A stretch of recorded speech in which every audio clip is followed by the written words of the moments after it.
అలానే మిస్ఎస్ రావు ప్రభుత్వ ఉద్యోగులు ఒక సంఘటిత శక్తి. వాళ్ళు ఎక్కడ స్విచ్ వేస్తారో, ఎక్కడ బల్బుని వెలిగిస్తారో కూడా చాలామందికి అంతుపట్టదు. సిపిఎస్ని రద్దు చేయాలి, ఇది ప్రధానమైనటువంటి డిమాండ్ తెలుగు రాష్ట్రాల్లో, అటు తెలంగాణలో ఇటు ఆంధ్రప్రదేశ్లో. ఆంధ్రప్రదేశ్లో సిపిఎస్ రద్దుకు సంబంధించిన హామీ చంద్రబాబు నాయుడు గారు ఇవ్వలేదు ఎన్నికల్లో. అలాగే పవన్ కళ్యాణ్ గారు కూడా ఇవ్వలేదు. గత ప్రభుత్వం సిపిఎస్ రద్దు చేయలేమని చెప్పేసింది. దాంతో సిపిఎస్ అనేటువంటి డిమాండ్ ఆల్మోస్ట్ ముగిసినటువంటి అధ్యాయంగా కనిపిస్తూ ఉంది. కానీ వ్యూహాత్మకంగా దాన్ని మళ్ళా తెర మీదకి తీసుకొచ్చేటువంటి ప్రయత్నం ఆంధ్రప్రదేశ్ ప్రభుత్వ ఉద్యోగులు తెలంగాణ నుంచి కదిలించేటువంటి ప్రయత్నం చేస్తూ ఉన్నారు.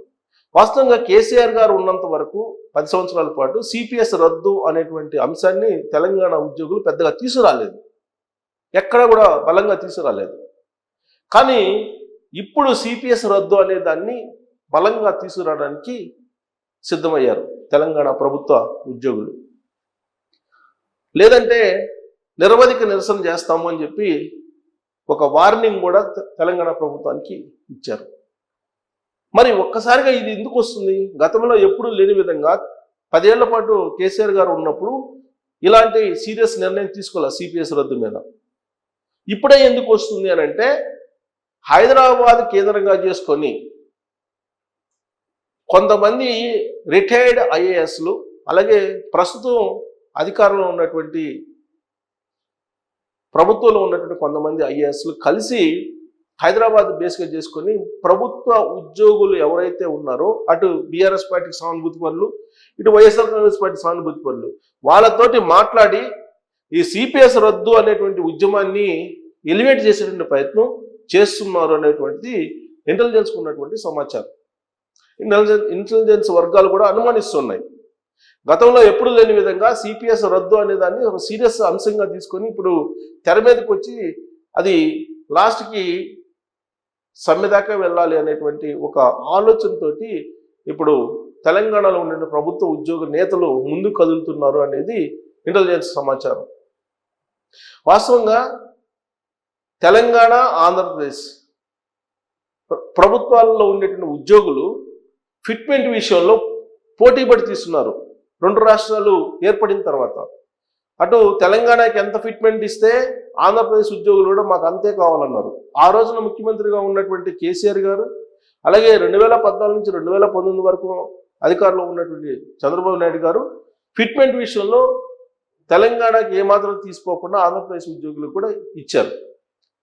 తెలంగాణనేమో మిగులు బడ్జెట్ తోటి ఏర్పడింది, మిగులు రెవెన్యూతో ఏర్పడింది.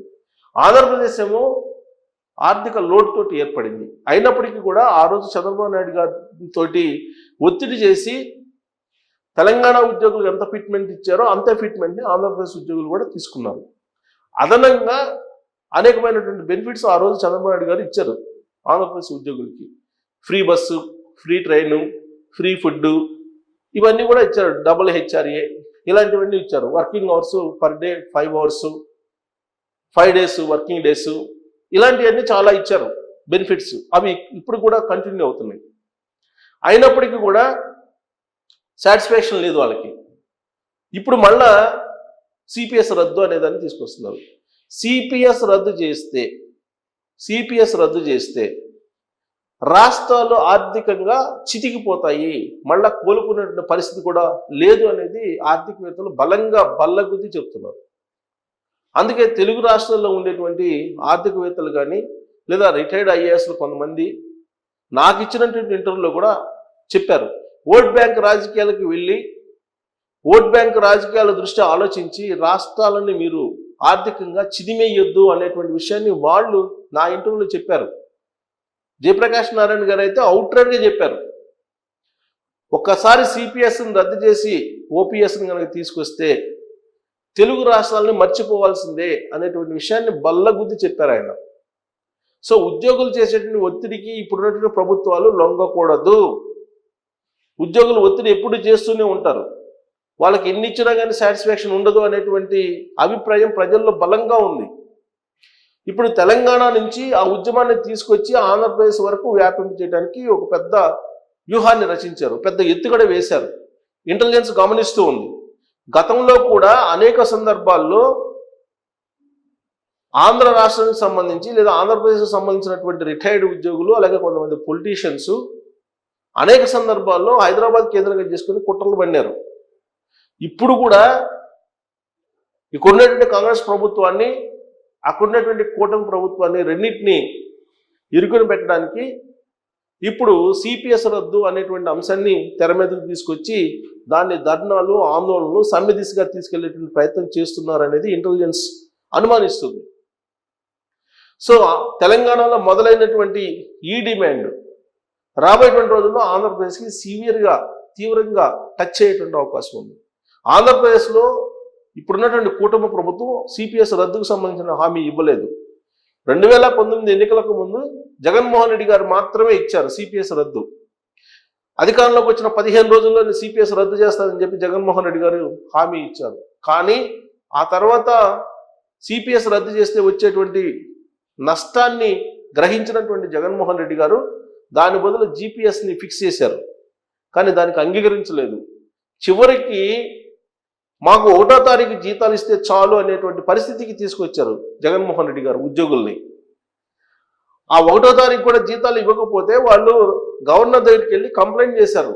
ఉద్యోగ సంఘాల నేతలు కంప్లైంట్ చేసినటువంటి ఆ ఉద్యోగ సంఘ నేత ఎవరైతే ఉన్నారో సూర్యనారాయణ గారు ఆయన మీద కేసులు కూడా పెట్టారు. సో ఇలాంటి పరిస్థితి ఆ రోజు జగన్మోహన్ రెడ్డి గారు తీసుకురావడానికి కారణం ఏంటంటే సిపిఎస్ రద్దు అనేది కనుక చేస్తే రాష్ట్రం అధోగతి పాలవుతుంది, భవిష్యత్తులో అసలు ఆంధ్రప్రదేశ్ రాష్ట్రాన్ని మర్చిపోవాల్సి వస్తుంది అనేటువంటి ఉద్దేశంతో ఆయన ఇచ్చినటువంటి హామీ అయినప్పటికీ కూడా అది చెయ్యలేను అని చెప్పి క్లియర్గా చెప్పేశారు. ఇప్పుడున్నటువంటి కూటమి ప్రభుత్వం మీద సిపిఎస్ రద్దు అనే డిమాండ్ని అక్కడ ఆంధ్రప్రదేశ్ ఉద్యోగులు తీసుకొస్తున్నారు. పవన్ కళ్యాణ్ గారిని మధ్యకాలంలో కలిశారు, చంద్రబాబు నాయుడు గారిని కలవడానికి ప్రయత్నం చేశారు. కానీ చంద్రబాబు నాయుడు గారు అవకాశం ఇవ్వలేదు. ఎందుకంటే ఎన్నికల సందర్భంగా చెప్పలేదు సిపిఎస్ రద్దు గురించి. 1వ తారీఖు మాత్రమే జీతాలు ఇస్తానని చెప్పారు. 1వ తారీఖు జీతాలు ఇస్తున్నారు ఎన్ని ఇబ్బందులు ఉన్నప్పటికీ కూడా ఆంధ్రప్రదేశ్లో. అలాగే పాత బకాయిలు 6,000 కోట్లు ఇచ్చారు, ఇంకా 6,000 కోట్లు కావాలని చెప్పి డిమాండ్ చేస్తున్నారు. అవి కూడా రాబోయేటువంటి రోజుల్లో చంద్రబాబు నాయుడు గారు క్లియర్ చేసేటువంటి అవకాశం ఉంది.